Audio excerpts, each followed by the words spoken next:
Hello everyone, आप सभी का स्वागत है मेरे चैनल गोल्डन पेजेस में। तो मैं हाजिर हूँ आप सभी के लिए एक न्यू स्टोरी लेकर। तो चलिए शुरुआत करते हैं इस स्टोरी की। इस स्टोरी का नाम है साथ चलने से। तो चलिए शुरू करते हैं। शिमला स्टेशन पर सर्द हवा अपनी आदत के मुताबिक हर चेहरे को छू रही थी। सुबह के 8 बज रहे थे, लेकिन सूरज जैसे रजाई से निकलने का नाम ही नहीं ले रहा था।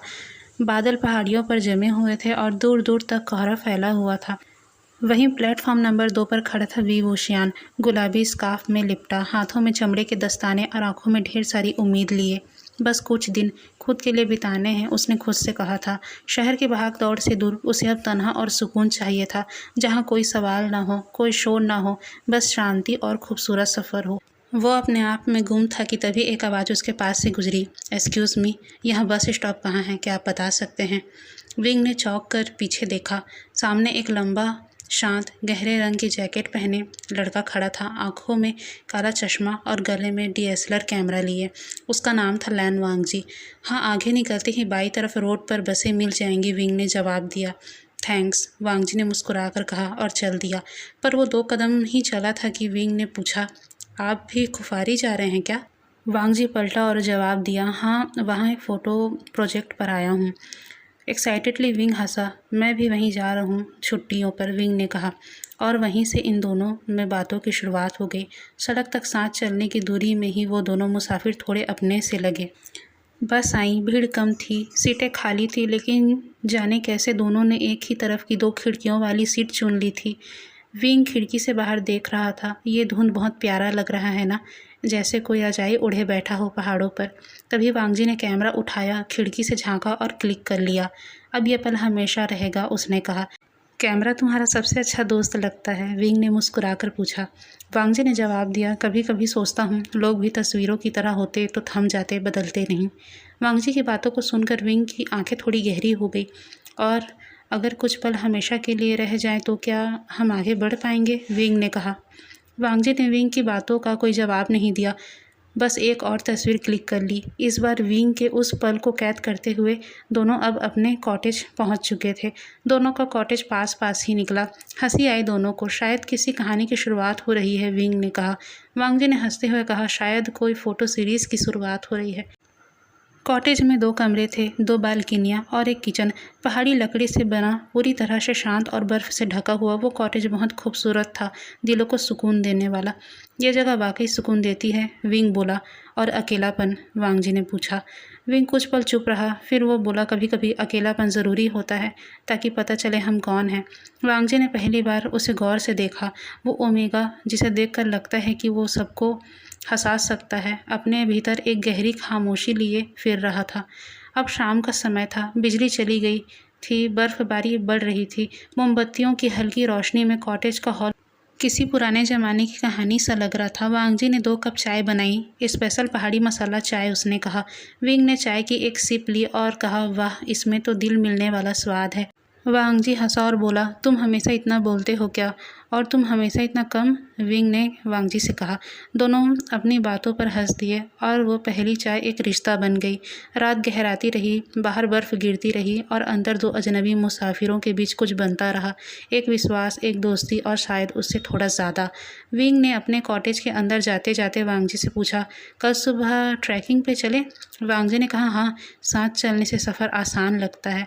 अब सुबह का समय था। सुबह की सुनहरी रोशनी धीरे धीरे पहाड़ों पर बिखर रही थी। पेड़ों की शाखाओं पर रात भर की जमी बर्फ सूरज की हल्की किरणों से झिलमिला रही थी। हवाओं में ताजगी थी और उस ताजगी में एक नई शुरुआत की खनक। विंग की नींद हल्की खटखटाहट से खुली।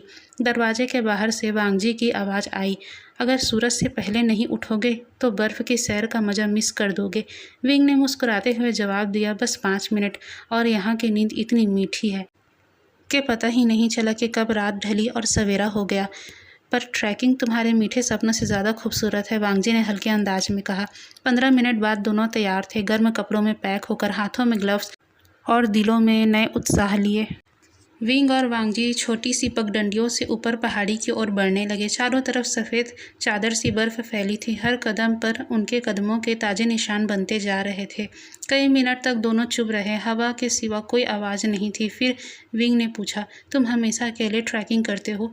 वांग जी ने सिर हिलाया। हाँ, मुझे भीड़ से डर लगता है। पर तुमने तो कहा था कि साथ चलने से सफ़र आसान लगता है, विंग ने मुस्कुराकर कहा। वांग जी थोड़ी देर रुका, फिर बोला, ये बात हर किसी पर लागू नहीं होती जब तक तुमसे नहीं मिला था। विंग चुप हो गया। उसकी सांसें तेज़ थी, शायद ठंड से या शायद दिल की धड़कनों से। ऊंचाई पर पहुंचते ही एक सुंदर सा खुला व्यू उनकी आंखों के सामने छा गया। नीचे पूरा शहर बर्फ में ढका हुआ था और ऊपर नीला आसमान, जैसे दो जहां आपस में मिल रहे हों। वांगजी ने अपना कैमरा निकाला और क्लिक करने लगा। फिर उसने कहा, एक बार सामने खड़े हो जाओ, तुम्हारे पीछे का दृश्य परफेक्ट लग रहा है। विंग ने शर्माते हुए कहा, तुम्हारे कैमरे के सामने मैं कैसा लगूंगा? वांगजी ने मुस्कुरा कर कहा, वैसे ही लगोगे जैसे किसी कहानी की नई शुरुआत। और तभी शटर की आवाज़ हुई और तस्वीर कैद हो गई।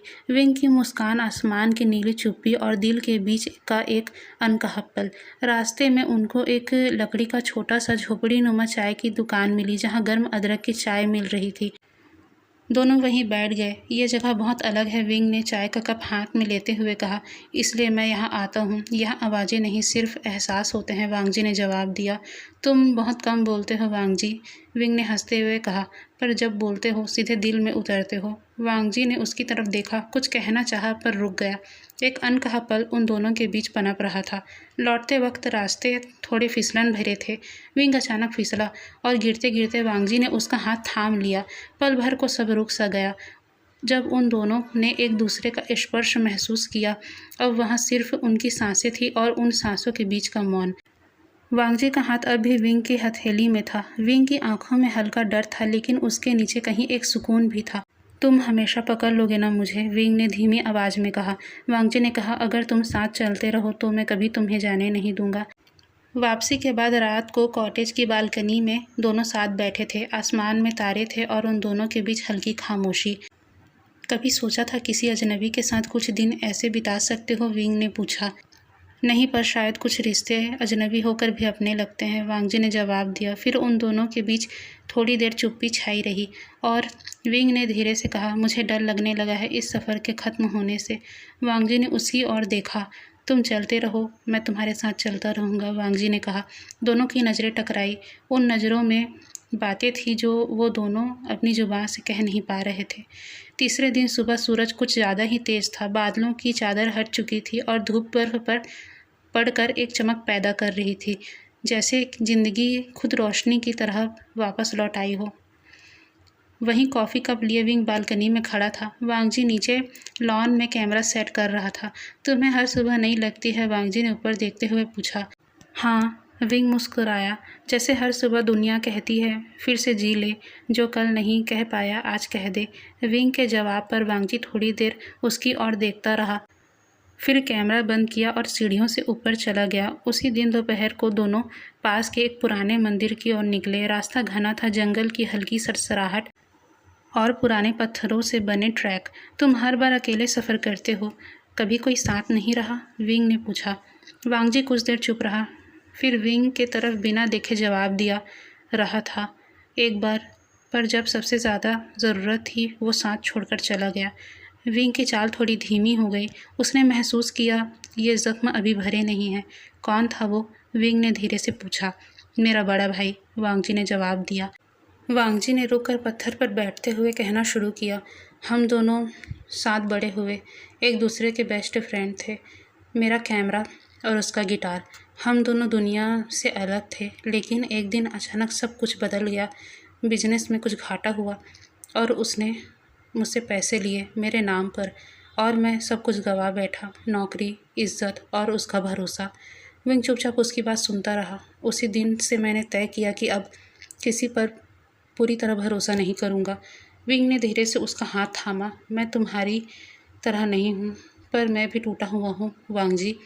अब वांगजी की बारी थी चौंकने की। मैंने प्यार किया था, 5 साल का रिश्ता था, सब कुछ था, दोस्ती, वादे, सपने। लेकिन शादी से 1 महीने पहले उसने कहा वो किसी और से प्यार करता है। विंग की बातें सुनकर वांगजी हैरान रह गया। वो ओमेगा जो हर वक्त मुस्कुराता था, उसके भीतर इतना दर्द था। तब से मैंने सोचा था कि किसी पर यकीन नहीं करूँगा, मैं सिर्फ अपने लिए जीऊँगा। दोनों की आंखों में कुछ था, कोई आंसू नहीं, लेकिन एक ऐसी चमक जो सिर्फ टूटे हुए दिलों में होती है। वो दोनों अब मंदिर तक पहुँचे। वांग जी ने घंटी बजाई, फिर विंग की ओर देखा। कोई विश मांगी? हाँ, लेकिन बताऊंगा नहीं, विंग मुस्कुराया। मैंने मांगी, वांग जी बोला। क्या? विंग ने पूछा। कि कोई मिले जो सिर्फ चलने नहीं, रुकने की वजह भी बने। अब विंग को हंसी नहीं आई, सिर्फ एक लंबी नज़र वांग जी पर गई। अगर रास्तों में दिल छुपा हो तो मंजिल हाथ छूने से पहले मिल जाती है, विंग ने कहा। रात को विंग अकेला बालकनी में बैठा था। आसमान में तारे कुछ ज़्यादा ही पास लग रहे थे। वांग जी आया और पास बैठ गया। डर लगता है क्या? वांग जी ने पूछा। बहुत, विंग ने बोला। डर लगता है कि कहीं मैं फिर से जुड़ ना जाऊं और फिर से खुद को खो ना दूं। वांग जी ने धीमे से कहा। अगर इस बार कोई साथ हो तो सिर्फ चले नहीं, थामे भी तो। विंग ने उसकी तरफ देखा और पहली बार विंग ने अपना सिर वांग जी के कंधे पर टिका दिया। कोई वादा नहीं हुआ, कोई आई लव यू नहीं कहा गया, लेकिन उस रात दोनों ने अपने डर को पहली बार किसी और के सामने पूरी तरह रख दिया और वो डर कम हो गया। उस सुबह धूप कुछ अलग थी, गर्म, नर्म और बहुत अपने जैसी। कॉटेज की खिड़कियों से रोशनी ऐसे झांक रही थी जैसे दो टूटे दिलों को फिर से जोड़ने आई हो। विंग और वांग जी अब हर रोज़ सुबह साथ ट्रैकिंग, साथ चाय, साथ लंच, साथ शाम और हर रात को साथ बालकनी में बैठकर अपना समय गुजारने लगे। उन दोनों के बीच कोई रिवाज नहीं बना, पर आदत बन गई थी एक दूसरे की। तुमने आज कुछ नहीं कहा? वांग जी ने पूछा। जब विंग सुबह की चाय में खोया हुआ था। कुछ कहने से डर लग रहा है, विंग ने कहा। क्यों? वांग जी ने मुस्कुराकर पूछा। क्योंकि जो पल बोलने से टूट जाए मैं उसे खामोशी में ही जीना पसंद करता हूँ। वांग जी अब विंग के और करीब बैठ गया और कहा, तो मैं वादा करता हूँ तुम्हारे हर शब्द को संभालने की कोशिश करूँगा, तोड़ूंगा नहीं। वांग जी की बात को सुनकर विंग की आंखें छलक गई। किसी ने पहली बार उसके डर को सुना था और तोड़ने की बजाय थामने की बात की थी। वांग जी ने विंग की एक तस्वीर ली जब विंग चुपचाप सूरज की तरफ देख रहा था। क्या कर रहे हो? विंग ने पूछा। तुम्हारा वो पल पकड़ रहा हूँ जब तुम दुनिया में सबसे अच्छे दिख रहे हो, वांग जी ने कहा। विंग हंसा। तुम्हारे कैमरे से डर लगता है, अब ये बहुत कुछ देख लेता है, पर अब तक सबसे खूबसूरत तुम ही लगे हो इस कैमरे को, वांग जी ने जवाब दिया। उस शाम वो पहली बार हाथों में हाथ लिए बैठे। कोई फिल्मी मूवमेंट नहीं, कोई नाटकीय नहीं, बस एक सुकून था जो ज़िंदगी में बड़ी लग रही थी। रात को विंग किचन में था जब उसका फ़ोन बजा। विंग ने स्क्रीन पर नाम देखा, लू हाई, एक्स फियोंसे। ये देखकर विंग का दिल कांप गया। फ़ोन फिर बजा। विंग ने डरते डरते कॉल उठाया। दूसरी तरफ से आवाज़ आई, विंग बस एक बार बात करनी है, तुम कहो तो मैं शिमला आ जाऊँ। कुछ अधूरा सा है जो कहना चाहता हूँ, लू हाई ने कहा। विंग चुप रह गया, फिर धीरे से बोला, कुछ भी कहने के लिए अब बहुत देर हो चुकी है, और विंग ने कॉल काट दिया। पर वांग जी उस वक्त बालकनी में खड़ा ये सब सुन चुका था। रात को खाने की टेबल पर दोनों के बीच खामोशी थी। सब ठीक है ना? वांग जी ने पूछा। हाँ, विंग ने हल्के से में जवाब दिया। कौन था? वांग जी ने सीधा पूछा। विंग चौंक गया। तुमने सुना? हाँ, पर जानबूझकर नहीं, सिर्फ डर गया था कहीं तुम वापस न चले जाओ, वांग जी ने कहा। क्या तुम मुझ पर भरोसा नहीं करते, वांग जी? विंग ने दुख से पूछा। करना चाहता हूँ, पर अब भी दिल कहता है जो अपने थे वहीं छोड़ गए। कहीं तुम भी? वांग जी ने इतना कहा ही था कि विंग उठ गया। पता है वांग जी, मैंने पहली बार सोचा था कि कोई मुझे पूरा समझेगा, लेकिन अगर तुम्हें मुझ पर भरोसा नहीं तो फिर साथ चलने का क्या मतलब? इतना कहकर विंग अपने कमरे में चला गया। वांग जी पूरी रात नींद नहीं ले पाया। बार बार वही सवाल उसके जहन में गूंज रहा था। क्या विंग अब भी उसके लिए सिर्फ एक सफ़र का साथी है या कुछ और? दूसरी ओर विंग भी पूरी रात रोता रहा। इतना सब बताने के बाद भी अगर कोई तुम्हारे ऊपर शक करे और तुम्हें शक की नज़रों से देखे तो दर्द बहुत गहरा होता है। अगली सुबह दोनों एक ही टेबल पर बैठे थे, लेकिन बिल्कुल खामोश। तभी विंग ने कहा, शायद हमारा सफ़र यहीं तक था। वांग जी ने उसे रोकने की कोशिश नहीं की और फिर पहली बार विंग अकेले ट्रैकिंग पर निकल गया। शिमला की सर्द हवाएं उस दिन कुछ अलग थी। पंछियों की चहचहाहट भी धीमी लग रही थी और कॉटेज जो दो हंसते हुए लोगों से भरा हुआ था आज खामोशी की गिरफ्त में था। विंग ने बैग उठाया और कुछ देर अकेले रहना चाहता हूँ, विंग ने कॉटेज के दरवाजे पर खड़े वांग जी से कहा। वांगजी कुछ बोल नहीं पाया, सिर्फ देखा, जैसे देख रहा हो अपनी सबसे प्यारी चीज़ को खुद से दूर जाते हुए। विंग पहाड़ों की तरफ चल पड़ा, वहीं पगडंडियाँ, वहीं मोड़, पर आज साथ कोई नहीं था। हर पेड़, हर मोड़ अब यादें बन गए थे। कभी यहाँ वांगजी ने उसका हाथ पकड़ा था, कभी यहीं दोनों ने बैठकर चाय पी थी, कभी यहीं उसने पहली बार वांगजी की आंखों में अपना दर्द देखा था। आज सब सुना था। क्यों लगा मुझे ये रिश्ता सच्चा हो सकता है? विंग खुद से बुदबुदाया। क्यों हमेशा भरोसा एक इम्तिहान बन जाता है? उसकी आंखों में आंसू थे, पर चेहरे पर अब भी वही मुस्कुराहट थी जो उसने दुनिया के लिए रखी थी, पर खुद के लिए वो मुस्कुराहट कभी नहीं थी। उधर कॉटेज में वांगजी अकेला बैठा था। उसके सामने विंग की कॉफ़ी मग अभी भी रखी थी। वो तस्वीरें खंगालने लगा जो उसने विंग की ली थी। हर तस्वीर जैसे विंग का चेहरा उसके जज्बात बयां कर रही थी, लेकिन अब हर मुस्कान में उसके लिए एक सवाल था। क्यों नहीं भरोसा किया तुमने? क्यों नहीं सुना उस ओमेगा को जो अपना सब कुछ कह चुका था तुम्हें? वांगजी ने सिर पकड़ लिया। मैं फिर वहीं कर गया जो मेरे भाई ने मेरे साथ किया था। मैंने उसे जाने दिया जिसने मुझे सबसे ज़्यादा चाहा था। वांगजी ने अपने नोटबुक से एक पन्ना फाड़ा, कलम उठाई और पहली बार अपने शब्दों में अपना दर्द उतारा। विंग, तुमने कभी कुछ मांगा नहीं मुझसे, फिर भी मैं तुम्हें देने से डर गया। अपना यकीन, अपना दिल। मैं नहीं जानता तुम मुझे माफ़ करोगे या नहीं, लेकिन अगर फिर कभी इस सफ़र में तुम दिखो तो एक बार रुक जाना। शायद मैं वहीं कहीं इंतज़ार कर रहा हूँगा, बिना किसी डर के। वांगजी ने खत उस टेबल पर रख दी, जैसे वो जानता था शायद वो उसे पढ़ने के लिए आएगा। अब दूसरी तरफ विंग अकेला मंदिर तक पहुंचा। घंटियों की आवाज़ आज उसे कुछ भारी लग रही थी। विंग ने आंखें बंद की। भगवान, अगर कोई बात सुन रहा है तो इस बार मेरी दुआ अधूरी मत छोड़ना। मैं नहीं चाहता कोई रिश्ता, कोई नाम, बस वो सुकून जो मुझे उसकी आंखों में मिला वो वापस मिल जाए। एक बूंद आंसू विंग की गाल पर गिरा और वहीं उसी पल पीछे से एक जानी पहचानी आवाज़ आई। क्या मैं फिर से साथ चल सकता हूँ? मंदिर की सीढ़ियों पर खड़े विंग के पैर अचानक से जम गए। उसने धीरे से गर्दन घुमाई और देखा वांगजी वहीं खड़ा था। उसके आंखों में नमी, होठों पर सिसक और हाथ में वो कागज़ का टुकड़ा था। विंग की आंखें फटी रह गई। तुम यहाँ कैसे आए? विंग ने हैरानी से पूछा। वांगजी ने धीरे से कदम बढ़ाया। तुम्हारे पीछे जैसे चलना चाहिए था पहले दिन से, पर तब डर गया था। वांगजी ने खत आगे बढ़ाया। शायद यह मेरी सबसे सच्ची तस्वीर है जो शब्दों में खींची है। विंग ने कांपते हाथों से खत लिया और पढ़ा और उसकी आंखों से आंसू बह निकले। मैंने बहुत कोशिश की थी खुद को रोकने की। मैंने कहा था खुद से वो तो एक बस सफ़र का साथी है, पर विंग तुम सिर्फ हम सफ़र नहीं हो, तुम मेरी मंजिल हो। वांगजी अब विंग के सामने घुटनों पर बैठ गया। मैंने आज तक किसी से आई लव यू नहीं कहा क्योंकि मुझे डर था कि कहीं झूठ ना लग जाए, पर आज अगर ना कहा तो ज़िंदगी झूठ लगने लगेगी। I love you wing. इस बार डर से नहीं, यकीन के साथ कह रहा हूँ। क्या तुम फिर से मेरा हाथ थामोगे? विंग कुछ नहीं बोला, वो बस वांगजी के सामने बैठ गया। उसका चेहरा दोनों हाथों से थामा और धीरे से उसके आंखों को चूम लिया।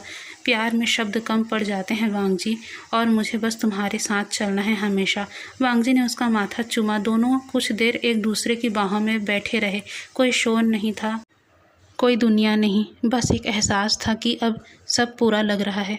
अगले दिन सुबह वे फिर उसी पगडंडी पर निकले। पहाड़ वहीं थे, बर्फ़ वहीं थी, पर अब उनके कदमों के निशान साथ साथ बन रहे थे। विंग ने कहा, कभी सोचा था हम यहाँ तक पहुँचेंगे? वांगजी हंसा। नहीं, पर अब यहीं से ज़िंदगी शुरू होती है। सफ़र लंबा है, विंग बोला, पर साथ हैं। वांगजी ने हाथ थामा तो मंजिल दिखेगी।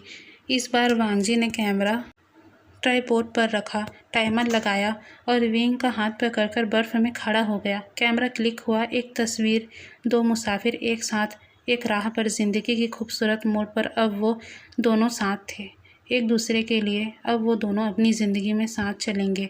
उनका प्यार इसी तरह से बना रहेगा, साथ चलने से। तो दोस्तों, ये छोटी सी लव स्टोरी यहीं पर ख़त्म होती है। उम्मीद है आप सभी को पसंद आया होगा, और मैं कोशिश करूँगी कि जल्दी ही अगली स्टोरी आप सभी के साथ मैं शेयर करूँ। अब आप सभी को स्टोरी कैसी लगी ज़रूर बताइएगा। मिलते हैं नेक्स्ट स्टोरी में। Bye guys.